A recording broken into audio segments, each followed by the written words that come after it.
is a great story. Go, tell them. All right, so first off, I know a lot of millennials are watching right now, but a lot of your reputation is not the hardest workers in the world, but extremely bright. And that theory was really brought out front and center with Mike Rowe last night when he was on with Tucker Carlson. Tucker Carlson had him on because the 30-year-old still living in his house, he wanted to get a perspective of this generation. So he asked Mike Rowe, what's the problem with millennials? Here's his opinion. There's some things my scholarship requires you to do that other scholarships don't. You have to write essays and make videos and sign a sweat pledge. And when people are often confronted with these hoops, they take what you call umbrage at that. And I find it fascinating. I think that probably does have something to do with the expectations that have evolved out of the safe space movement. Safety always would be a delightful bromide, a wise platitude. Safety first is the stuff of idiocy. It allows us to begin to believe that somebody other than us might care more about our well-being than we do, and the minute we buy into that nonsense, then we embrace the warm grip of complacency. And so here's the thing, he's got all this scholarship money if you're interested in learning a skill, but unfortunately a lot of the millennials these days and a lot of people don't want to be a plumber. They don't want to be a welder. And so he's got money he can't even give away. They're lazy. They don't want to fill out the forms. They don't want to do the videos and don't want to. You know what though? Remember college essays? Some of the schools, there were 3 essays. They are a pain. Yeah, but just do it. If you're getting $15,000. That's easy. Writing an essay for money is great. We wondered what you thought. We got an email from a viewer. We are all for Mike Rowe's sweat pledge. Make those kids work and know what it means to work. Nancy says, that is sad. It seems millennials are lazy, have no pride in a job well done, and want everything given to them on a silver platter. In some cases, that is true, but there are others. Why is it? Is our parents worked so hard and we were taught to have, we all had chores, you couldn't sleep in, it wasn't necessarily all roses and gumdrops every day. So are we raising our kids differently because of that? Don't know. How many of them have jobs this summer? If they've got summer off, how many are sitting at home watching us right now? How many are going to sleep till noon? All right. Well, Janice Dean is hanging with Geraldo Rivera. They are live in the Keurig corner, and Geraldo joins us next. A hot cup of joe. And Lee Greenwood is getting ready to kick off our summer concert series brought to you by... I've decided to terminate the planned summit in Singapore on June 12th. I believe that this is a tremendous setback for North Korea and indeed a setback for the world. He's got a deal on the table that he will accept for the American people. If that does not work, then there'll be no deal. It's just really that simple. And so this is a new era, and the good news is that you get the right guy in charge to handle this. A manhunt is intensifying right now for 2 bombers wanted for setting off an explosive inside a restaurant in Canada. The bombing near Toronto, at least 15 people hurt, with 3 in critical condition. Mike Rowe has a scholarship for essentially blue-collar workers. He's got money, but the kids today, they don't want to work. And when people are often confronted with these hoops, they take what you call umbrage at that. And the World War II vet who just got his college diploma surprised with a letter from the White House. You don't get much higher than that, do you?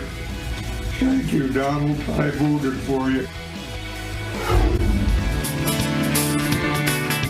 Our old car just turned 80,000 miles, but it's gonna have to last us 1 more year. The house needs paint, but it's gonna have to wait till that IRS refund check gets here. If you add up all the assets, well, it ain't a lot, but in spite of everything we ain't got, we've got it made. It don't take a little love to live a good life. You and I, we've acquired everything that money can't buy. When times get tough, we'll always have enough. 'Cause when it gets right down to love, we've got it made. It's a tradition here on Fox and Friends. The Friday before Memorial Day, we kick off our All-American Summer Concert Series. This year, it's brought to you by our friends at Keurig. And this year, our featured performer is our friend Lee Greenwood, who at the conclusion of this hour will sing his standard God Bless the USA. And by the way, that is star power there, and we have star power here. Playing outside right on the starting team right now, your screen left, Geraldo Rivera, 165 pounds of pure fury. And to my immediate left, the 165 laconic. pounds? 155. He always is really. Wow. Yeah. How much do you weigh? 155. So Corey Lewandowski, co-author of Let Trump Be Trump, the man who really did the heavy lifting on the book, according to Geraldo's sources. True. Is that all true? He has all the best sources. He does. And I'm much better looking than Bossy. You know that. Absolutely. You were my great source. You were the only one that said Trump was going to win, and you said it was going to be some obscure delegate in Maine that was going to put him over the top. And we won that delegate, Geraldo. He won that delegate. All right, let's talk about what's not taking place. Yesterday morning, we were all still at Fox, and it was right after our show, and the letter was released of the president saying, I'm canceling this meeting with North Korea. Why do you think he did that? Well, look, this president is a deal maker, and we know that. And what we have seen from him is the first president in our lifetimes, basically, 30 years of American foreign policy, who's at first willing to engage North Korea to denuclearize the peninsula. That is a very significant step because administration after administration prior to him has not been willing to do that. But if North Korea isn't going to act in good faith, we're not just going to go there and have these conversations. And what the president said was, when you're ready to work with us, we're going to be here. We're going to do this. But first and foremost, you have to make some concessions. And those concessions are to denuclearize. And it's a very important step. When did it become clear to you, Geraldo, that wasn't happening? And how important was it for the president to say, I'm out, before they say they're out? Well, I think that was significant. But to me, the writing was on the wall when the North Korean advance team never showed up in Singapore to meet with our logistical people. And it just seemed clear that they were setting the president up to embarrass him. To have Kim not show with the president in Singapore would have been a real embarrassment to the United States and a blow to our foreign policy. Right. But I agree 100% with Corey that this president is truly engaged in taking on the most intractable problem that we face. The most dangerous thing in the world today is the North Korean nuclear capability. And he knows it, Kim knows it, the president knows it, Kim needs us. I think eventually we will get some kind of deal, but I think the president was right at this time to cancel this. Well, as you know, in the beginning, when the surprise deal was struck that there would be a summit, mainstream media said, this president was going to get us into a nuclear war, talking about a little rocket man. Now he can't make a deal. And now that the president actually has said, I'm getting played, I'm out, the Democrats and some of their friends in the media summarizes what happened this way. There goes that Nobel Peace Prize. There you go. Oh, my gosh. It sounds like a 13-year-old stream of consciousness in a breakup letter from overnight camp. The art of diplomacy is a lot harder than the art of the deal. And when he got this letter from the president saying, okay, never mind, he must be having a giggle fit right there now in North Korea. The president was rehearsing his end zone dance, and we weren't even at the 50-yard line yet on this summit. This is a total breakup letter, and you realize when your relationship starts souring, but you want to be the one to break up first, so you cut it off. But you're kind of like, maybe we can leave it open-ended. That's what this feels like. And just like that. Okay, so now, Corey, after the president pulled the plug, suddenly North Korea, they didn't really think he was going to do that. We want to meet, please. We want to meet. Now they're saying, we're available anytime. The maximum harm campaign that the United States has put on North Korea, the economic sanctions are putting such a stranglehold on that economy. They know they cannot survive. And the president has done this with the help of China and the help of other world leaders to say, we have to denuclearize that peninsula. It is too dangerous. We can't allow Kim Jong-un to have nuclear weapons and to continue to promulgate. And by the way, the previous administrations, as you know, all tried to get this done and couldn't. And we sent boatloads of literal cash to North Korea to get them to stop the nuclearization program, and they never did it. This president said, you're going to come to the table, and we're going to make sure it happens, but we're going to do it under our terms. But the key is China, and that meeting in the beach city that came out of nowhere, that changed the tone of Kim Jong-un, and it's the president's belief that China did this. They told him to back off, slow down. So if China's pulling the strings, how do you react, Geraldo? Well, I think there's no doubt, but that China is the agent that encouraged Kim to sabotage this meeting. It was only after Kim, who's only traveled abroad twice, and both times to China, it was only after his meeting, his second meeting in China, that everything started to go sour. So I really do believe that the Chinese are double dealing. But people have to recall, if you're my age, you remember the Korean War. We had the Korean War won against the North Korean army until the Chinese intervened massively with their army. So the Korean War wasn't just the United States and the Allies and the United Nations against North Korea. We're basically fighting China, and China still, it seems to me, panicked that Trump opened up this possibility of a denuclearized North Korea.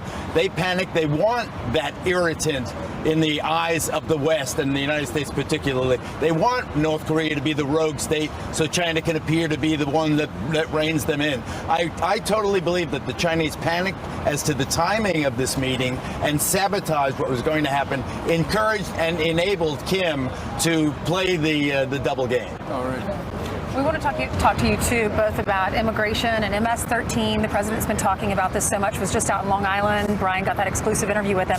There's an MS-13 gang member that's accused of killing and burning a man, and this guy came into our country as an unaccompanied minor. What are your thoughts? He's an animal. It's the word the president used. And these gang members have no rights, in my opinion. I mean, look, the RICO statutes or any other law enforcement capability that we have, whether it's the Department of Homeland Security, our local law enforcement, our state police, have to crack down on what they're doing. And look, the president received such grief from the mainstream media for calling these people out for the terms that they use. These people have no respect for the value of human life, and we've seen it time and time and time again. And this president, through the Attorney General and through the Department of Justice, has cracked down on MS-13. He was out in Bethpage just the other day talking about this. There is more work to do, but he's the first president to actually take this on as a cause to make our country safer. And Geraldo, of course, the president took heat last week because he was asked a question by a sheriff about MS-13, and then he called them animals. But people were going, he's calling all immigrants animals, and that was wrong and taken out of context. I agree that the president was taken out of context. I only heard the comments about what the president said. I responded to the comments about the animal, and I was afraid he was demonizing the entire class of unaccompanied minors and undocumented immigrants. He was not, and I clarified my remarks. But specifically to what Ainsley asked about this particular person, what I fear is that he came as an unaccompanied minor. He grew up to be a gangbanger. I hear people making the argument, see, that's why you can't let unaccompanied minors, you can't cut them any slack when they cross the border. I urge people not to think that everybody. I remember in the Middle East where young Palestinians were being killed, mostly inadvertently, but the justification was they'll grow up to be terrorists. That's not the way Americans think. The fact that this one child grew up to be an animal, to use Corey's word and quoting the president, does not mean that these children coming in don't deserve the same compassion as any other refugee, innocent, vulnerable. It is our job to help craft our society where kids don't grow up. You know that a number of people from MS-13 use that particular loophole in our laws to get in the United States. Well, I know that MS-13 is motivated to try to corrupt these youngsters into becoming criminals and becoming But some of them savages. are criminals in El Salvador and then come here. When you're 8 years old, you're not a criminal. When I want us to have a measured, comprehensive approach to immigration. I believe the president should get his wall, and I urge the president to simplify this debate. Get the DREAM Act kids, give them their route to citizenship eventually, But you know, and then Corey, you get the wall being funded, $25 billion. I think you can make that deal. Lastly, there's not going to be, Mitch McConnell said, there's going to be nothing done before November. Who benefits from having nothing done for the next 5 months on that? Illegal immigrants benefit. People who are coming into this country illegally. Look, we are a sovereign nation. We have the right to have a wall up. I don't understand how Congress doesn't fund this. Look, it wasn't that long ago that they funding a border fence. This is under when Hillary Clinton was a member of the United States Senate from New York. She was funding money for a border fence because of the security concerns. We have to make sure we can control our borders. We have to have a better immigration system. We have to get rid of this lottery program. We have to get rid of the sanctuary city. It is a comprehensive. You asked the president about this. Look, there has to be enough political will or accountability at the ballot box to make sure that the first and foremost thing that we do as a country is protect our citizens from all enemies, both foreign and domestic, and that means stopping people from coming into the country who want to kill us. But we have to make sure that our language is measured and that we don't deny that every survey, every research, every poll taken shows that this population, unfortunate that they're here under these circumstances, all the rest, maybe many of them should be deported, but the vast majority of them are law-abiding, hard-working people who are only seeking the American dream. We can't forget that. And Geraldo, do you remember this? The president said, we will take care of the people that are here, who came here through no fault of their own, and the Democrats want to play politics with them. That's what they want. Ultimately, guys, Congress is going to have to step in, and they're going to have to change the laws. Congress has to step up. Corey Right, and do Geraldo, great spirited debate. This is what happens when you have two 155-pound guys go at each other. We have a combined weight, and we try to find the people. All right, meanwhile, straight ahead on this Friday, disgraced Hollywood mogul Harvey Weinstein has turned himself into the cops here in New York. We are live in the Big Apple with breaking developments. And he brought some books. Yeah, plus basketball coach crying foul at the NFL's national anthem policy, accusing them of fake patriotism to appease President Trump. That's Steve Kerr. We'll talk about it.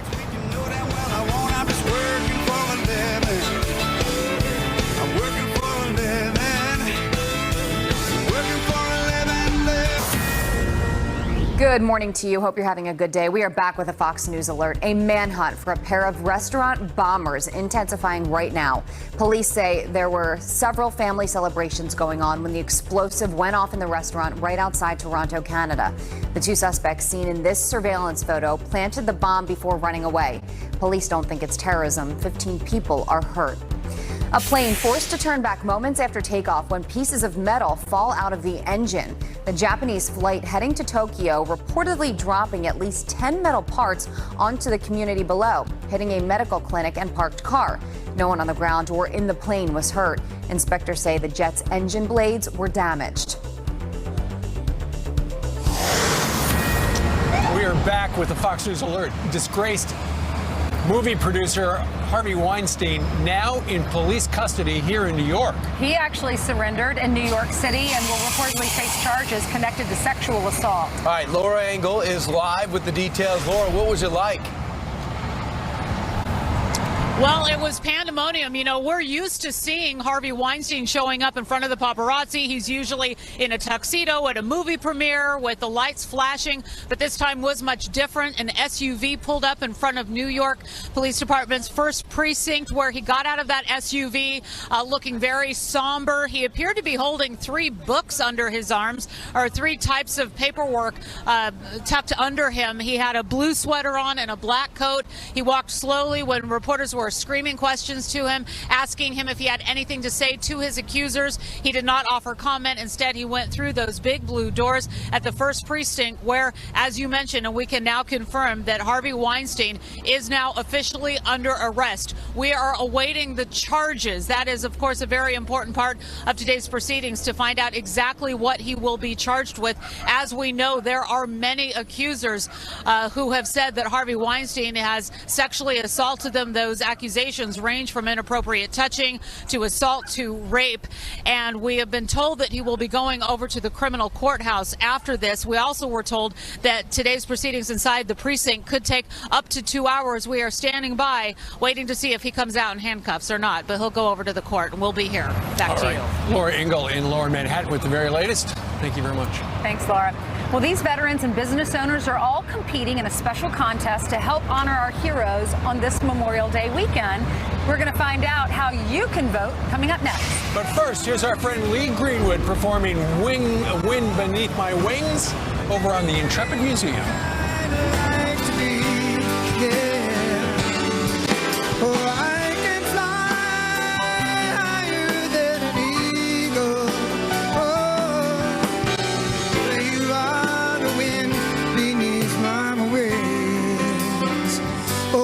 say you are the wind. And I know each one of you want to tell your spouse that. Those people that are at home serving as... Thanks for the cue, Keith. Meanwhile, we've got some quick headlines for you at 8:24 here in New York City.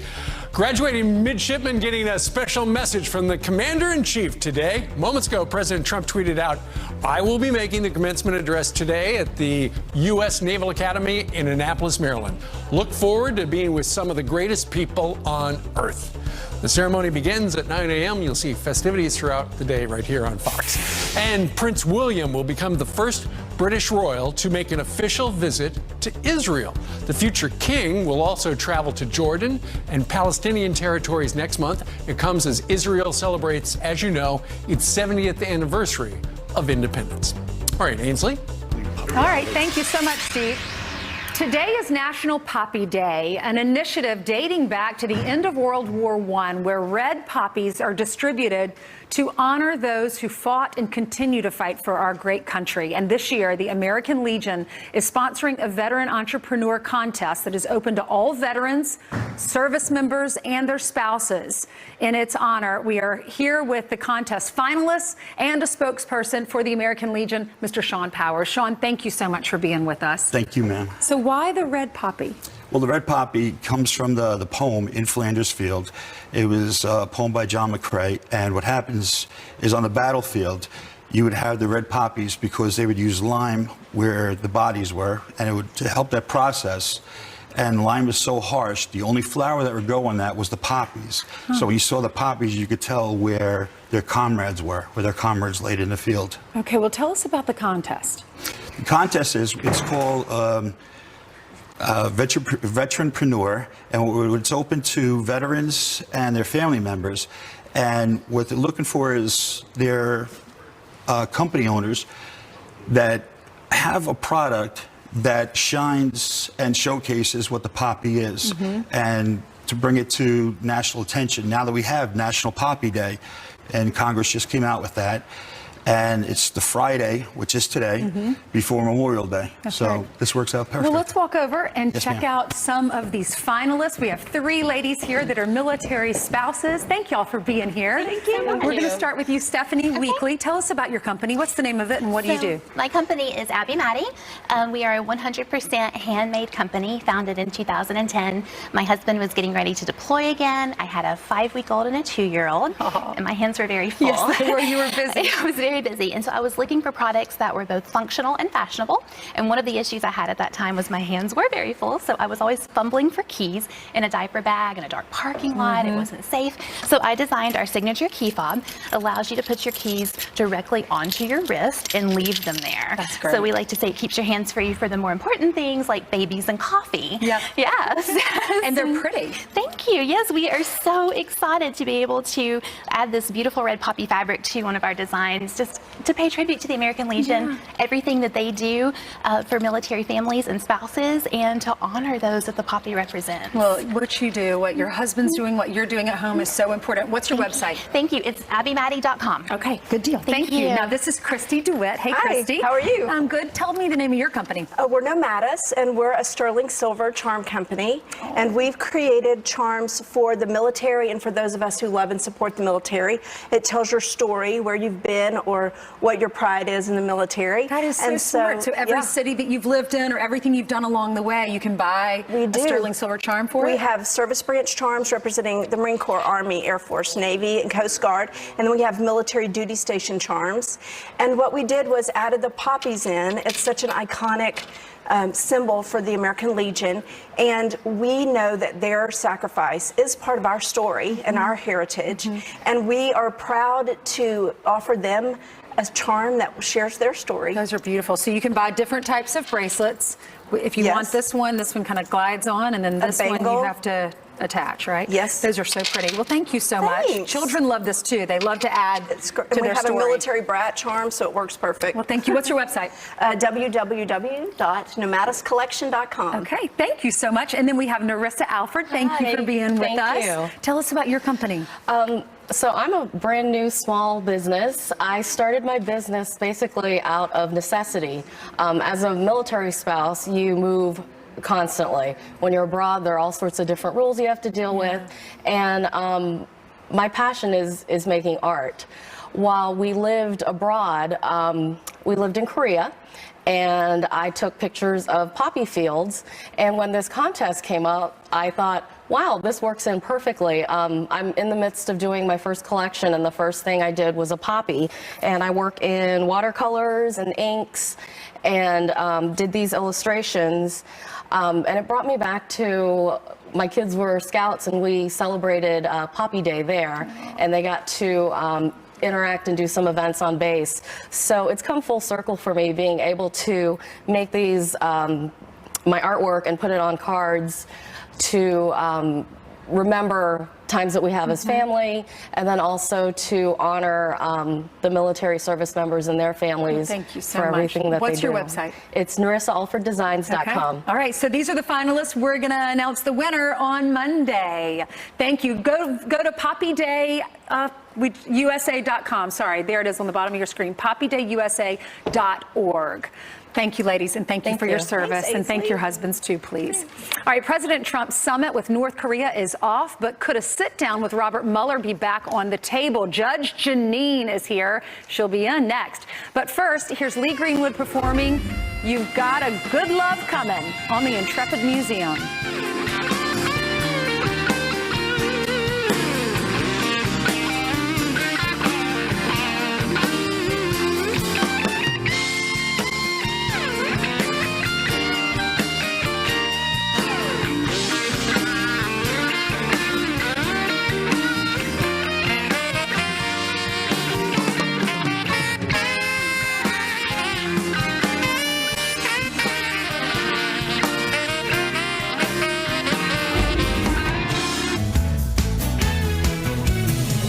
All right, it's 8:24 here in New York City. Let's bring in Judge Janine Pirro, the host of Justice here on the News Channel. Welcome outside. Who was up? Thank you. You were up late last night. Summer's here. Yeah, did Hannity. You did a great job. I was watching. Thank you. And tonight. It's great to have you. So a couple of things are going on right now. It just began revealed, I think it's in the Washington Post today, that they were John Dowd was very close, along with Ty Cobb, to cutting a deal with the president to sit down with the Mueller crew at Camp David between 2 to 6 hours. They even scripted in bathroom breaks. Back in January.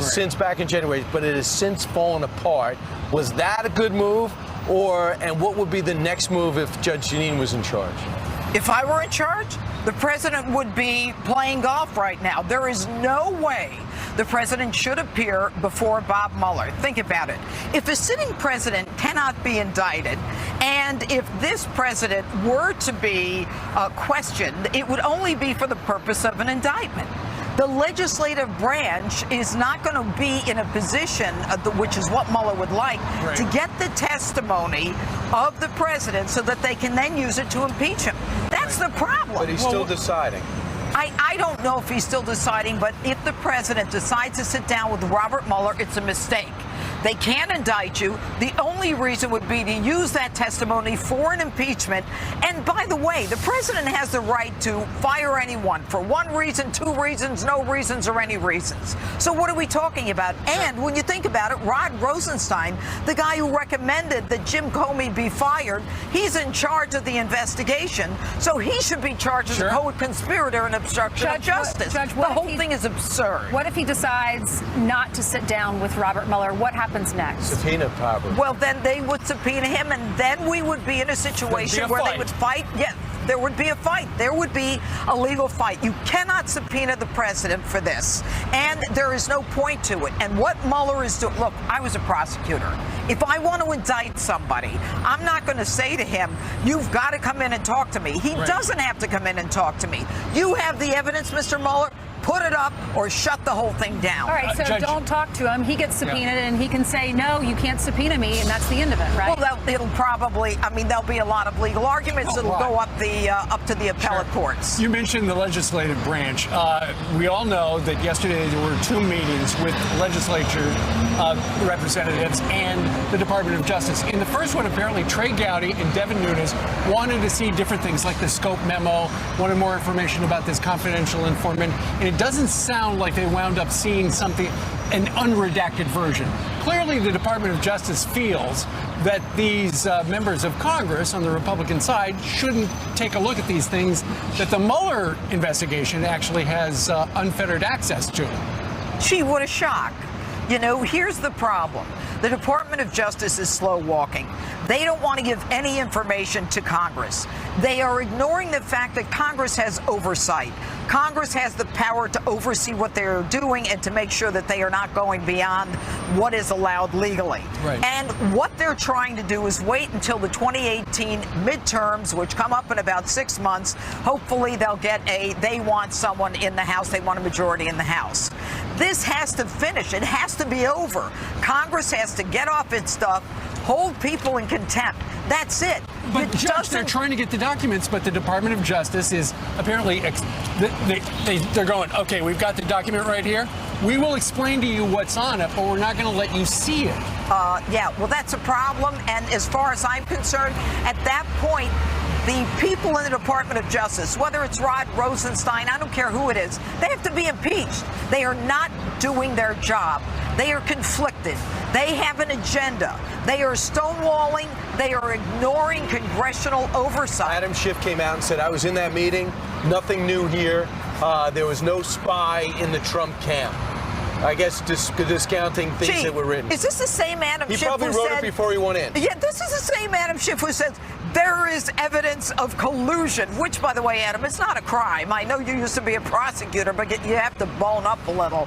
And in terms of Adam Schiff saying there is no evidence of spy in the campaign, is it a spy that's the ambiguous in the campaign? Is there surveillance? Is it a human source? Come on, we're playing words here. It's also Clinton-esque. It is pretty amazing. They come out of a classified briefing and they read a statement.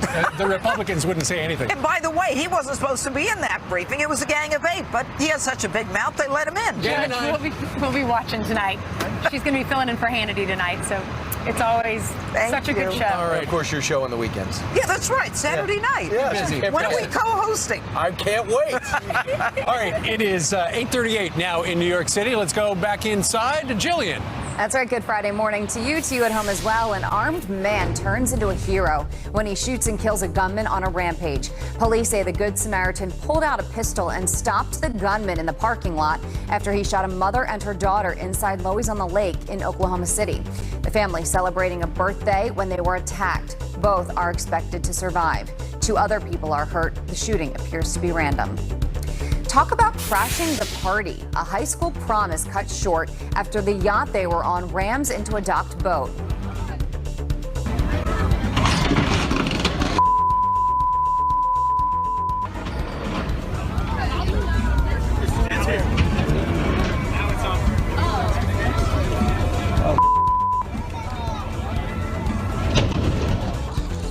Oops. None of the nearly 100 students and staff on board were hurt. The crash in the Hudson River in New Jersey is under investigation. Do you remember the former NAACP leader who made national headlines for lying about her race? Are you African American? I don't understand the question. Rachel Dolezal accused of lying again, this time for $9,000 in welfare benefits. Investigators say she didn't report $84,000 in income and could face 15 years behind bars. All right, this one is great. I hate my mom's phone and I wish she never had one. Well, that's what a second grader wrote in an essay that's now going viral, saying their parents are on the phone every day. A teacher in Louisiana posting the response online after asking her students to write about something they wished was never invented. 4 other kids also wrote about cell phones. That is a very interesting take, guys. It is indeed. Janice Steen's got a cell phone. Her kids have cell phones. Janice Steen, right? Hi, what was that, Steve Ducey? It's all about the mom's use of the cell phone. Absolutely. Your kids have cell phones? Whatever he said. We're both outside today. It's hard to hear you. I know I look fantastic today. Thank you so much, Steve Ducey. How are you guys? What are your names? Good. You know who you're talking to? My dad. Your dad? Yeah. Oh, hi. What? Hi, Dad. How are you? You good? It's Janice Dean, the weather machine. Oh, excellent. Oh, I'll give you back to your son. Hang on. Okay, real quick. Where are you from? Melbourne, Australia. Oh, nice. Real quick, outside today in the Northeast, it's beautiful. For Flea Week, say hi to everybody at home. Hi, Dad. Hi, Mom. Hi, Dad. Back over to you guys. Hi, Dad. You look fantastic, Steve. All right, Jamie, thank you. Meanwhile, Stop talking during your weather. I apologize. Meanwhile, coming up straight ahead, in just a few minutes, President Trump will fly to the Naval Academy where he's going to address the graduates and give a commencement speech. We'll be in Annapolis. And Lee Greenwood performing on the Intrepid Time now for your news by the numbers. First, 1,000. That's how many pilots could reportedly come out of retirement to help fill a major shortage in the Air Force. They need apparently stemming from the workload significantly increasing over the years. Next, $10,000. That is how much gun owners in Seattle could be fined for not locking up their firearms under a newly proposed bill. It would not apply to guns carried or owned by authorized users, only weapons that need to be stored. And finally, listen to this, $25,000. That is how much this North Carolina man will get every year for the rest of his life after winning the lottery. He hit it big after rolling his eyes when his wife asked him to buy the lottery ticket. He says, honey, I won't do that again. That's a smart man.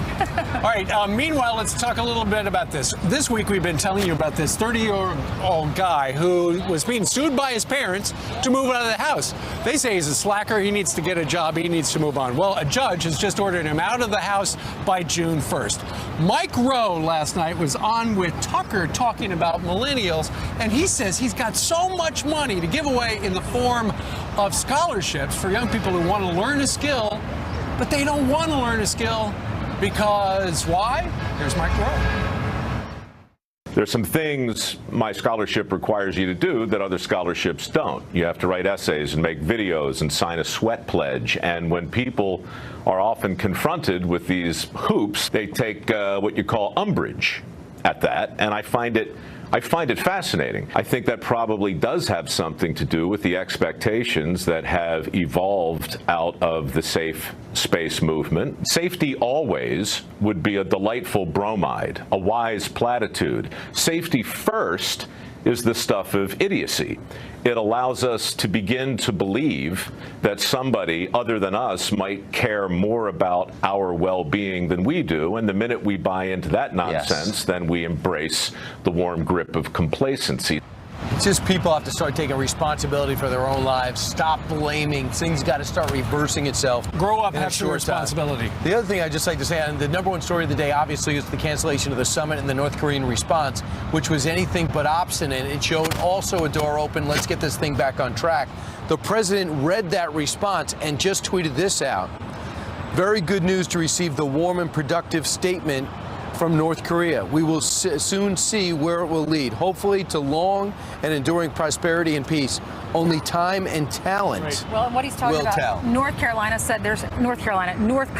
said they're still waiting to talk anytime in any form. They said that they were shocked, they were extremely regrettable that the president decided not to sit down, but they are ready, and the door is still open. North Korea overplayed their hand, and now it looks like the next move. Stay tuned. It's a fluid situation. All right, so it's this show. Up next, the moment we've all been waiting for. Lee Greenwood performs God Bless the USA live on the Intrepid. But first, let's check in with Bill Hemmer, who's going to be hosting Fox News Sunday this Sunday, playing the role of Chris Wallace. Yeah, I'll do my best. Right on. Nice to see you guys outdoors, and a happy Friday to you. We're awaiting Harvey Weinstein to emerge from the police department, then head to a courtroom, so wait for more on that. There's been a lot of movement on the North Korea matter overnight. Where we stand this morning. The president about to make a speech to the Naval Academy. We'll cover that. We'll listen for the news from that speech.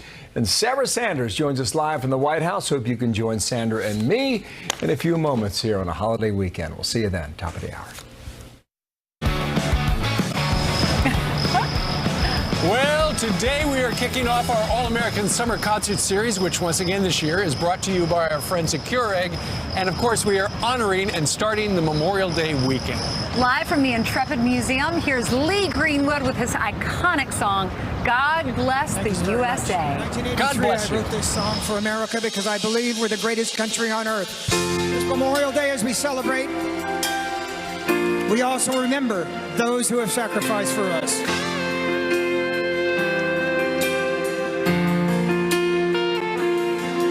If tomorrow all the things were gone, I'd work for all my life, and I had to start again with just my children and my wife. Thank my lucky stars to be living here today, 'cause the flag still stands for freedom, and they can't take that away. And I'm proud to be an American, where at least I know I'm free. And I won't forget the men who died, who gave that right to me. And I gladly stand up next to you and defend her still today. 'Cause there ain't no doubt I love this land. God bless the USA.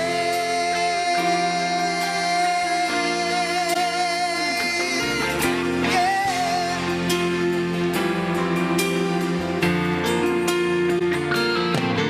From the lakes of Minnesota to the hills of Tennessee, across the plains of Texas, from sea to shining sea, from Detroit down to Houston, and New York to LA, there's pride in every American heart, and it's time we stand and say that I'm proud to be an American, where at least I know I'm free, and I won't forget the men who died, who gave that right to me. And I gladly stand up next to you and defend her still today. 'Cause there ain't no doubt I love this land. God bless the USA.